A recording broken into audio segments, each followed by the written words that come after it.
What is up, you guys? Glitchiz here, and welcome back to the channel. Today I wanted to do a very quick guide going over all of the details you need to know about vehicles within Once Human. I'm sure not a lot of you have every single upgrade for every single vehicle. I play this game too much and just happened to get the last memetics recently and upgraded all of them, so I wanted to take a second to run through each of the different parts and all the different tiers of upgrades for every single vehicle that you can get currently in the beta, as well as give a few little tips and tricks along the way and show how things operate, especially for things like the Hive truck. So without any further ado, let's jump right into it. So we got our little car port here, and I guess the first thing I should explain is how you actually get them. So right out the gate, you're going to want to go to your memetics tab, go to your cradle, and then the vehicle stuff is going to be under infrastructure. And early on, you can build the garage, and the garage is going to give you the initial ability to build a motorcycle. And then as you rank up, you unlock that after beating the Treant boss and get tier 2. As you work your way down, you can start getting upgrades to your vehicle part 1. Then you unlock, by the end of tier 3, the off-road vehicle, which is like the ATV. Well, not really an ATV. It's more like a Jeep. It's pretty big. It's the one we have in the carport right now. Following up with that, you have the upgraded parts number 2, which is for the Jeep and the motorcycle, but a little bit stronger. Moving on, eventually at the end of tier 4, you unlock the coupe, which is the car. This is much like the Jeep. It's a multi-passenger vehicle. Has the same type of parts, 4 set of parts. So keep that in mind, and I'll go over all these. And then moving on after tier 5, once you beat the Rabizex, the final one, you get the ability to unlock vehicle upgrade parts 3 and vehicle upgrade parts 4, which is the final tier. And not only do you get the final tier parts, but you also unlock a few accessories like the front bumper guard, back bumper guard, some wheel covers, and the enhanced windows. And I'll go over those as well. So just know that in the infrastructure tree, this little left column here is all of your automotive upgrades. So once you get the ability to create a garage, you're then going to want to build it. And once you build it, it has to be on a foundation, a level platform. And then you'll notice that everything has a little maintenance computer here. This is where you keep track of all of your vehicles, where you upgrade them, things like that. First thing I'll go over is the vehicle list. We can start with the motorcycle. So a little bit lower durability. The off-road, mountain off-road Jeep is obviously going to have the highest durability, followed by the coupe, and then the motorcycle last. The motorcycle will be the fastest, middle grade, and then this would be the slowest, but obviously the most tanky. Personally, in the beta, no vehicles other than the motorcycle are really worth using. I get around everywhere on my motorcycle, and so does my partner. And we found that the upgrades for the car and the truck just aren't strong enough, and there was instances, especially early on in the beta, they revamped it a little bit, but I still don't think it's strong enough. The car and the Jeep as it stands right now, they're just not very powerful, and like to the point where you can't even get up steep hills at all. The motorcycle, on the other hand, can literally drive up like mountain cliffs and stuff. So in the beta, really only focus on your motorcycle and get the upgrade parts for the motorcycle. You don't need to waste mats on the Jeep or the car. The one thing I would recommend potentially is building the Jeep, only because there is a few achievements for killing an enemy while in a vehicle, like shooting an enemy from the vehicle. So that is one cool thing. The passenger window and the open side windows on the Jeep and the car, you can, if you're a passenger, you can actually shoot while driving. So if you do that, you can get some achievements with these, but not too big of a deal. I don't even think you get anything for them. It's just one of those like random side achievements. But moving back to the motorcycle, we have max durability, speed, handling, and the gas tank size. And as you see down here, there's 4 parts to every vehicle that you have to upgrade. And these directly correlate to the upgrade tier that you've unlocked within the memetics tree. And then obviously the higher tiers are going to require more harder to find higher tier materials like tungsten and things like that. But let me go through real quick and just show you what each of these can do. So basically, when you start out, you're going to have the lowest tier one. That is only 2400 max durability. So the engine basically is your durability. The tires is going to control your handling. The engine is going to control your speed. And last but not least, the tank is going to control the size of your gas tank. So moving on to the engine, I'll just run through these. Like I said, it's going to be just a quick guide. For the basic, you're at 2400 durability. Tier 2 is going to give you 2800. Tier 3 is going to be 3200. And Tier 4 is going to be 3600. The fifth one, actually, I take that back. You can get this right after. This is the one that it starts with. So this is technically Tier 1 upgrade. So there's 5 total. The basic one is, might as well call it 0.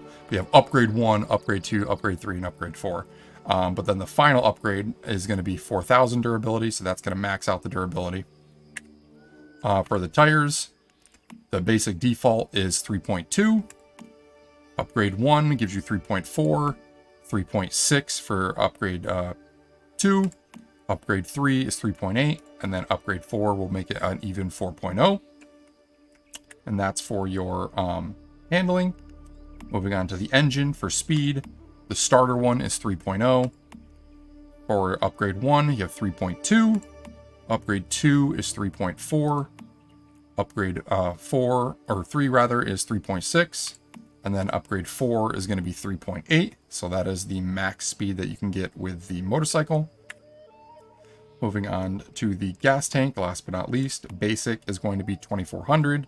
Upgrade 1 is 3400, 4000, 5500, and then last but not least, you have 7500. So once you get it fully upgraded, this is what your stats look like for the motorcycle. This is with all tier 4 upgrades added at the same time. You'll notice once we jump to the Jeep and the Coupe that there is going to be some additional accessories that you can equip, so I'll go over that in a second. The other thing you can check out is the skins. Right now, the motorcycle is really the only one with an additional skin type that you can do. All of these say that you can redeem them at the Blackfell vendor, but when you go to Blackfell right now, there is no vendor in the beta to purchase these extra little designs. But here, I'll show them off. So some of them are pretty cool. I'm just rocking the second upgrade one because why not? It's the only other different one that they have. And then last but not least, you can do decals on these as well. I'm assuming that'll be just random upgrades that you find too that you can buy. But moving on, every vehicle, this will be the same. You can hit V to preview it, which is kind of neat.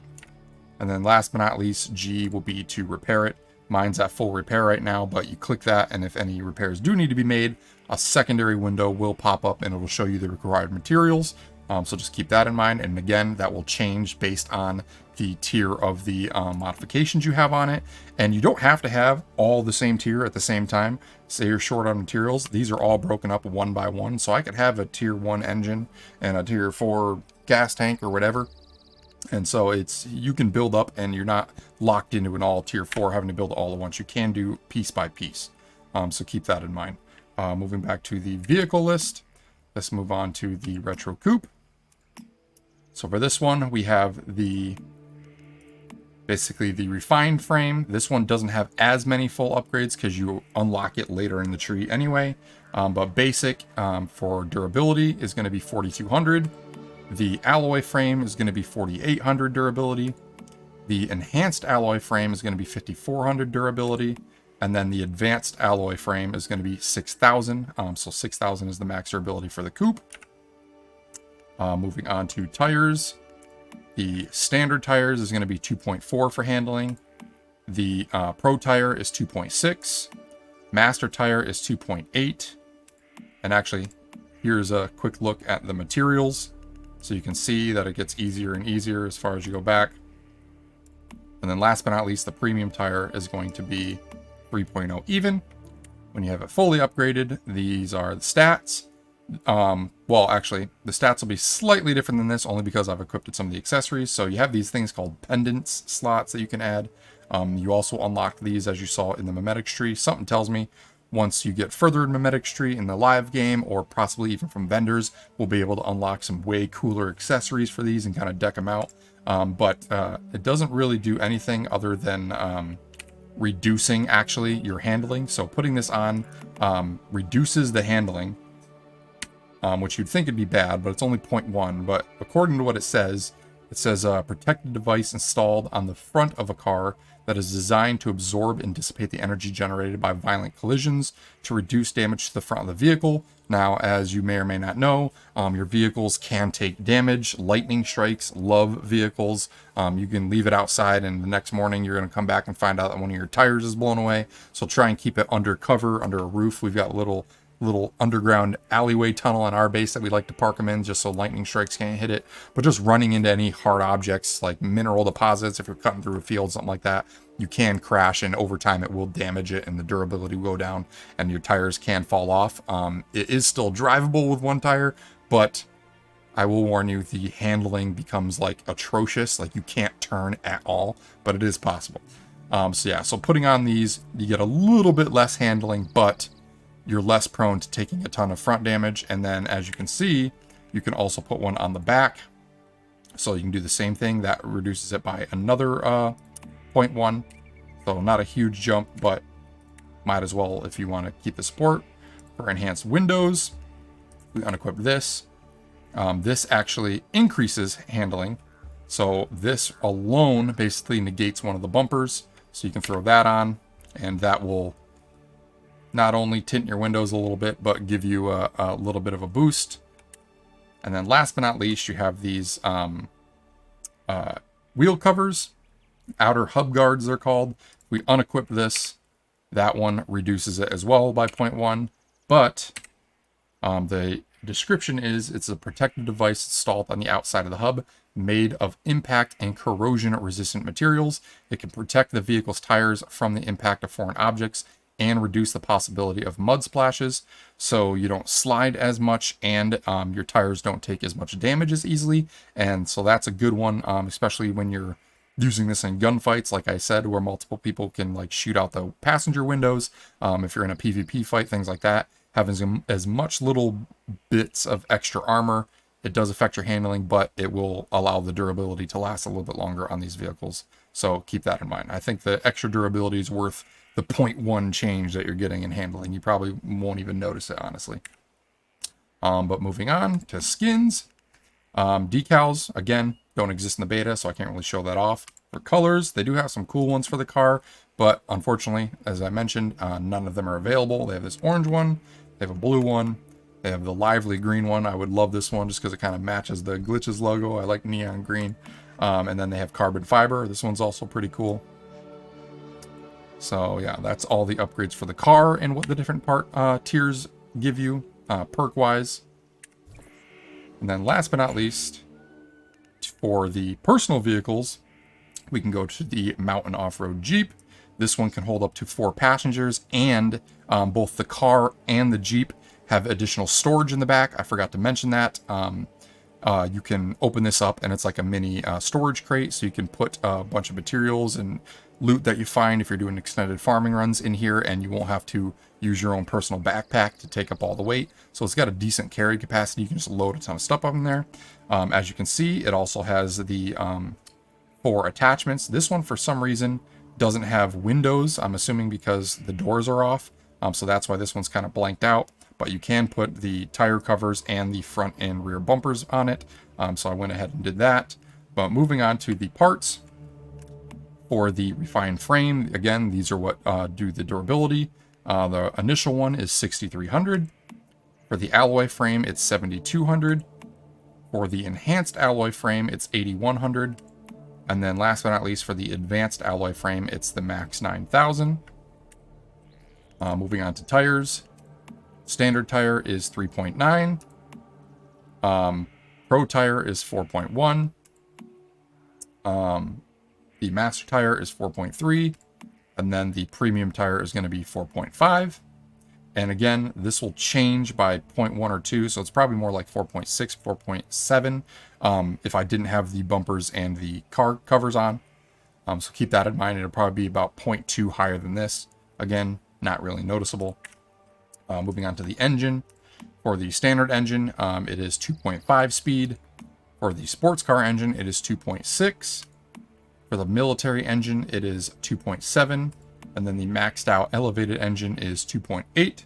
So 2.8 is the max speed. If I quickly compare here, max speed for the Jeep is 2.8. Max speed for the coupe, we go to the engine, is 4.1. And then max speed for the motorcycle, it's going to be a little bit slower technically. Whoops. But that's going to be 2.8. So the car, in theory, is a little bit faster, but I haven't tested it in a while. Last I checked, the power of the car was just not working properly in the beta, and you couldn't go up steep terrain. So even though it was faster, the handling and the ability to like just get up difficult terrain was nowhere near as good as motorcycle. So like I mentioned before, really in the beta, if you're limited on resources, I wouldn't even worry about these garages in general, unless it's just for the motorcycle. You don't need to invest in the Jeep or the car or anything like that unless you're doing like PvP. But even then, it might not be necessary, because what I'm about to go over is the big Hive truck.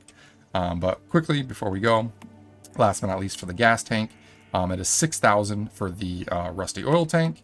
For the metal oil tank, it is 7,500.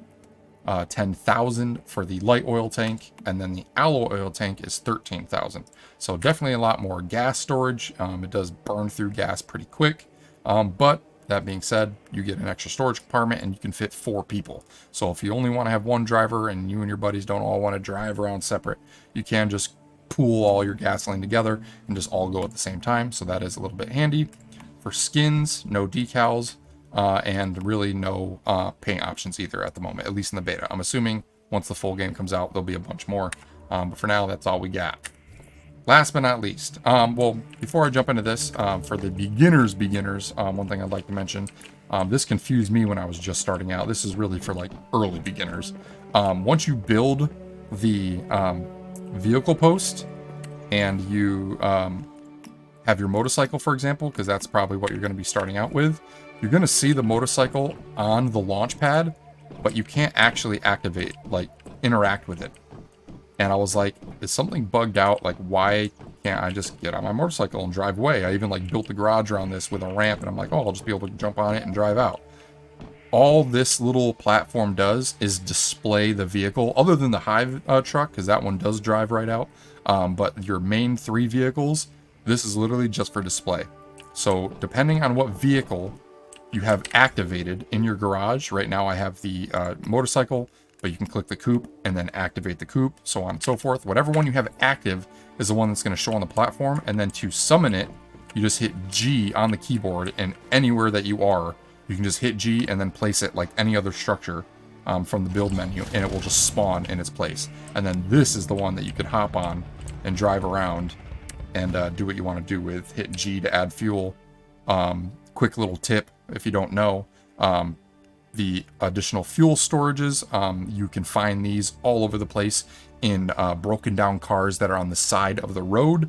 Ones that are parked in parking lots and things like that won't have this, but any car for the most part that you find on the side of a road, you can check the trunk of those broken down cars, and there will be pretty much guaranteed fuel in every trunk that you search on those cars that are on the side of the road. So that is how you get a bunch of fuel. You just drive around. I know good places to farm would be, if I go to the map here, this long stretch right here on this windy road and this top road in the later zones have a ton of broken down cars. And if you're in the early to mid game, I know this winding road through Iron River, this whole little stretch right here going around the outside, has dozens of broken down cars. You'll be stopping like every 2 seconds, and you can just do one little quick run from like the top of this little teleporter to say Greywater Camp. Just follow this road all the way down, and you'll have like hundreds of gas by the time you're done going through this, because you get like 5 to 6 cans or more if you're lucky in every single trunk. So keep that in mind. Those are quick little farming spots for extra fuel. But moving on, last but not least, the big Bertha here. We have the truck. they're unfortunately bugging out like crazy in the beta right now. I don't know what is going on with them. They're just flying in the midair randomly and glitching out all over the place. Tires are blowing up, even though when you get in it, it says that all my tires are intact and perfectly fine. They're just not showing up for whatever reason on the vehicle. But this is the Hive truck, and the way you get that obviously is by creating a Hive with you or a partner. And once you do that, you pretty much instantly, once you rank up, if you go to Get United, go to your Hive, you'll notice under abilities, that there is levels. You upgrade your Hive over time, and as you upgrade, you get certain bonuses, like 10% increased crafting speed. Level 2 gives you the rusty oil tank, the standard tires, the Hive garage to build the Hive truck. So level 2 is when you can start building it. Eventually, as you work your way down, you can start getting the advanced refining facilities and the advanced parts for your Hive truck. So this is how you make your Hive truck even stronger, is through your Hive ability progression. So that's all tied to that. But cool things that you probably don't know is right out the gate, you're going to want to build one of these. And it is called the refining facility. And what this does is it takes normal fuel and converts it to the premium fuel. And we have a bunch. The premium fuel, you probably got some in the mail. They tend to give it in the mail during the beta a lot.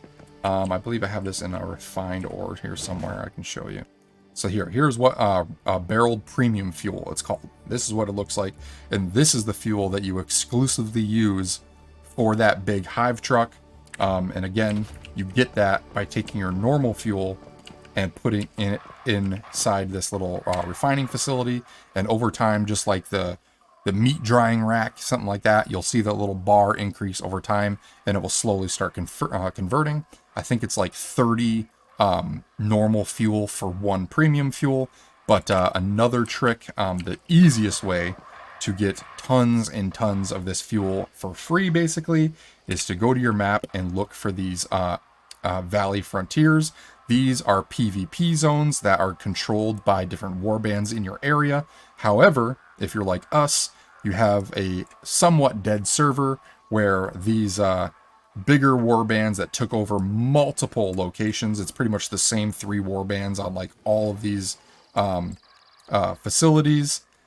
They don't have any defenses up. And if you can see, when you hover over them, all of these places have engagement zones. Could be 3, could be 4. Some of the bigger ones have like 6. But if you look at them, all of these little engagement zones, if they've been captured by a place, tend to have a bunch of the Stardust cores and the premium fuel. So what you can do is late at night, when you got nobody on your server, you can just do a big lap around the map and take like maybe 45 minutes and just raid all of these enemies' engagement zones, run up to the little refinery machine and just steal all of their stuff. So that's what we do. So me and my buddy have gone through, we come back with like over 1,000 of these little Starcrum cores and like hundreds and hundreds of this premium fuel. So much so to the point where we barely even have to do the refining of regular fuel. We just got a stockpile, as you saw, of the premium fuel at all times because we just steal it from everybody else. So yeah, once you get one of those frontiers unlocked, make sure you defend it because people are going to be coming for those resources. But yeah, that is how you get the premium fuel. Now, some cool things that you can do before we go, I don't want to make this video too long, is you can deck out these trucks, these Hive trucks. If you look at it and you go into the territory management, these trucks actually have their own building specifications. So as you can see here, it has power generation of 1, 20 potential furniture and facilities, 20 decor and accessories, and 60 overall structures. And what that means is you could literally build on top of these Hive trucks. So if I go here and I build a floor, boom. You can literally put like a flatbed basically on this truck. And now that, because this is a solid structure surface, you can start building on top of this. So you could build walls with like, and by the way, the reason they do this is because the Hive trucks are what you use in PvP when you're like engaging other enemies. So you want, it's basically like a mobile fort. And speaking of mobile fort, before I jump into some more building stuff, another thing to take into consideration is if you go to your map, you'll notice that you have your base spawn location and a territory on the move, it's called. So your buildable Hive truck actually counts as a free respawn. So if you've got it decked out enough and some turrets put on it and things like that for defenses, you could, in theory, drive this thing anywhere around in the map and it will basically act like a mobile base. And you could just park it wherever, build a little mini temp structure over top of it so rain doesn't destroy it, things like that, and just teleport to it whenever you want. So that's another cool little feature. But moving back to the buildings real quick, before we go, let's do something like a solar panel. So you don't have to worry about giving it fuel, but you can just throw this down. That's automatically active. So you can actually give power to your truck. Then you can, say, go and build a window. If I can get here. Maybe it's just regular walls. I know for a fact you can build on this thing. I think it's because I have so much stuff on it right now. I don't know why that's being weird. Like I said, these Hive trucks are bugging out, but you're able to build like an entire mini house on top of this thing. I don't know why it's not working right now. They basically broke in the last patch. But you can go as far as, like I mentioned, putting fortifications down. I could throw some turrets on this if I had the materials. I don't have them on me right now. But yeah, you could throw a couple turrets on there for defense. So there's a bunch of different things you can do to customize this, and you basically just turn it into a mini moving little base that follows you around everywhere. The only downside is, like I mentioned before, is it takes that premium fuel, which if you're not farming it regularly, can be kind of hard to come by early on. But yeah, that is pretty much it for the vehicle guide. You guys saw how everything gets upgraded. The starter one is obviously the garage that you build. The Hive garage is once you get rank 2 in your group Hive. Build it up, do whatever you want to do. And then the memetics tree is where you find the upgrades. And you guys just saw all the values for the different parts. So hopefully this guide was helpful. I don't think too many people have made a guide on the late game vehicle stuff, so I want to quickly do that. A bunch of you were asking about it in the comments. I appreciate, again, all of the feedback. It's given me a lot of ideas, some simple stuff that I definitely wouldn't have thought of. This was one of them, so I wanted to quickly get this out. But yeah, if you guys enjoyed it, be sure to smash that like button, comment down below. And until the next one, hope you guys had a great day, and we'll see you all later.